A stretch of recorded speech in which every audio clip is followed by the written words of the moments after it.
ಅದು ಕಮ್ಮಿ ಆಗುತ್ತೆ. ಇನ್ನು ಸ್ವಲ್ಪ ರೀಜನರೇಟ್ ಆಗಬೇಕಲ್ಲ ಮಂಡಿ, ಕುಷನ್ ಬರ್ಬೇಕಲ್ಲ ಅದು ಪಟೇಲ್ ಹ್ಯೂಮರಲ್ ಜಾಯಿಂಟ್ ಅಂತ ಇರುತ್ತೆ. ಅದು ಇವಾಗ ಎಷ್ಟು ಪರ್ಸೆಂಟ್ ಕಡಿಮೆ ಇದೆ? ಔಟ್ ಆಫ್ 100 ನಾವು 90% ಫುಲ್ ಕಡಿಮೆ ಇದೆ. ನಾವು ಡೈಟ್ ಏನ್ ಮಾಡ್ತಿದ್ರಿ? ಡೈಟ್ ನೀವು ಹೇಳುದು ಹಾಲು ಬಿಟ್ಟಿನಿ, ಚಹಾ ಬಿಟ್ಟಿನಿ, ಬಟಾಟೆ ಬಿಟ್ಟಿನಿ, ಅದೇನು ಸಿಟಿ ಕೊಟ್ಟಿಲ್ಲ. ಒಂದೇ ವಿಸಿಟ್ಗೆ 90% ಕಡಿಮೆ ಆಗಿದೆಲ್ಲ. ಒಂದೇ ವಿಸಿಟ್ ಸೆಕೆಂಡ್ ಹೆಂಗ ಅನ್ಸ್ತೀರ? ಆರಾಮಾಗಿ ಕಟ್ ಕಟ್ ಅನ್ನೋದು ಇನ್ನೂ ಸ್ವಲ್ಪ ಇಂಪ್ರೂವ್ಮೆಂಟ್ ಬೇಕು. ಇನ್ನೊಂದು ಇವತ್ತು ಬೇರೆ ತರ ಇಂಜೆಕ್ಷನ್ ಕೊಡ್ತೀನಿ, ಜೆಲ್ ಕೊಡ್ತೀನಿ ಇಲ್ಲಿಗೆ ಪಟೇಲ್ ಹ್ಯೂಮರಲ್ ಜಾಯಿಂಟ್ ಅಲ್ಲಿಗೆ.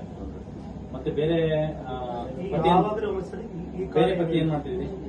ಬೇರೆ ಪತಿ ಕೊಬ್ಬರಿ ಕೊಡ್ತಿದ್ದೀರಾ? ಕೊಬ್ಬರಿ ಕೊಟ್ಟಿದ್ರು, ನೀವು ಕೊಟ್ಟಿದ್ದಿಲ್ಲ. ಅದನ್ನ ತಗೊಳ್ಳಿ ಚೆನ್ನಾಗೆ. ಮತ್ತೆ ಆಯಿಲ್ ಪುಲ್ಲಿಂಗ್ ಮಾಡಿ ಬೆಳಿಗ್ಗೆ ಒಂದ್ಸರಿ, ಸಾಯಂಕಾಲ ಮಲಗೋಣ ಮುಂಚೆ ಒಂದ್ಸರಿ. ಆಮೇಲೆ ಚೆನ್ನಾಗಿ ಪ್ರೋಟೀನ್ ಇಂಟೇಕ್ ಜಾಸ್ತಿ ಮಾಡಿ. ಒಂದು ಡೈಲಿ ಒಂದು 40 to 50 ಗ್ರಾಮ್ ಪ್ರೋಟೀನ್ ತಗೊಳ್ಳಿ. ಅದು ಕ್ವಶನ್ ಫಾರ್ಮೇಶನ್ ಆದ್ರೆ ಆಗ ಸೌಂಡ್ ಬರೋದು ಹೋಗುತ್ತೆ. ಅದು ಸ್ವಲ್ಪ ಸ್ಲೋನೇ. ಅದಕ್ಕೆ ಕೊಬ್ಬರಿ ಕುಡಿಯೋದು.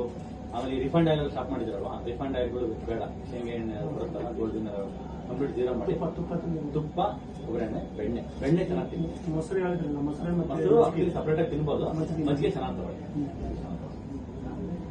ಸರ್ ಇಲ್ಲಿ ಬೇರೆ ಮತ್ತೆ ಯಾವಾಗ ಪಟೇಲ್ ಹ್ಯೂಮರಲ್ ಹಾಕಿಯಾ? ಪಟೇಲ್ ಹ್ಯೂಮರಲ್ ಇದೆಯಾ? ಪಟೇಲ್ ಹ್ಯೂಮರಲ್ ಒಂದು ಇಂಟ್ರಾಟಿಕಲ್ ಒಂದೊಂದು, ಪಟೇಲ್ ಹ್ಯೂಮರಲ್ ಒಂದೊಂದು.